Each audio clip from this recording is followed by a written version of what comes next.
thousands. Nobody can even imagine. He let people in that were murderers, 11,888 murderers, gang members, people from mental institutions, and insane asylum. You know what that is? That's insane asylum. That's a mental institution on steroids.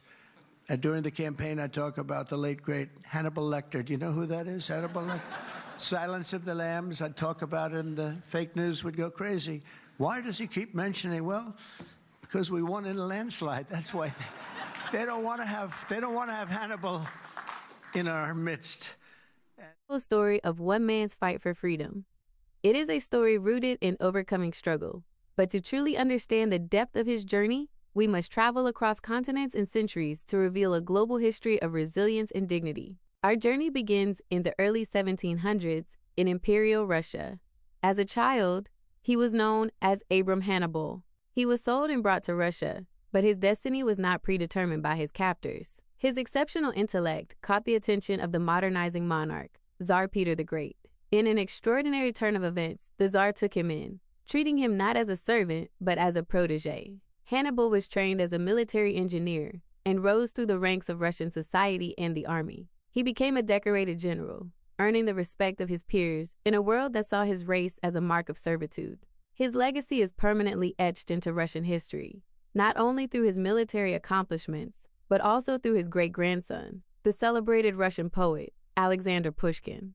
As the 18th century continued, the transatlantic slave trade was at its height. It was within this harrowing system that he began his own extraordinary fight for survival. He was kidnapped from his home in West Africa at the age of 11 and transported to the Americas on a slave ship. He came to be known as Olaudah Equiano. In his seminal autobiography, he recounted the brutal reality of his experience, including being flogged severely during the Middle Passage. Upon reaching the Americas, he was sold and renamed Gustavus Vasa. He served on British Royal Navy ships, where he learned to read, write, and navigate, skills he used to his advantage. Through sheer hard work and resourcefulness as a merchant, he saved enough money to purchase his freedom in 1766 for 40 pounds. As a free man, he settled in London and became a pivotal figure in the abolitionist movement. His book, published in 1789, was a powerful and widely read account that laid the groundwork for the eventual abolition of the British slave trade in 1807. While his fight for freedom gained ground, he returned to the United States. Born in Massachusetts in 1768, he rose to prominence as a leader in Boston's Black community and a distinguished Freemason, serving as the second Grand Master of the historic Prince Hall Grand Lodge.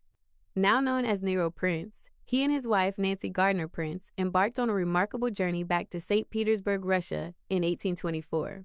As documented in his wife's autobiography, he secured a position as a footman in the Russian imperial court, serving under Tsar Alexander I and later Tsar Nicholas I. Nancy Prince's writings reveal a powerful truth. Unlike the racial prejudice they faced in the United States, their race was not a significant barrier to their lives in Russia. His service was distinguished. He was an eyewitness to and even assisted during historical events like the Great St. Petersburg Flood of 1824 and the Decembrist Revolt of 1825. He lived out his life in Russia, forging a path of dignity and autonomy in a foreign land. Finally, our journey brings us to the 1860s and the heart of the American Civil War. The world was confronted with an image that made the horrors of slavery undeniable. He had been exiled to America once again. He enlisted in the Union Army, but before he was given a uniform, a single photograph was taken. He became known as Whipped Peter, or Gordon. The photograph of his back, a tangled web of keloid scars, was published in Harper's Weekly. It served as a powerful piece of evidence for the abolitionist cause and helped to galvanize support for the Union Army, which he himself would go on to join as a sergeant. His story, told in the film Emancipation, is a testament to the bravery of those who chose to fight for their own freedom. The story of this one man, known as Abram Hannibal, Olaudah Equiano, Nero Prince, and Gordon, reveals a global history of Black resilience. This one soul, separated by continents and decades, found ways to rise above the dehumanizing systems of slavery and oppression. His existence is a powerful testament to the enduring human spirit and the long fight for freedom.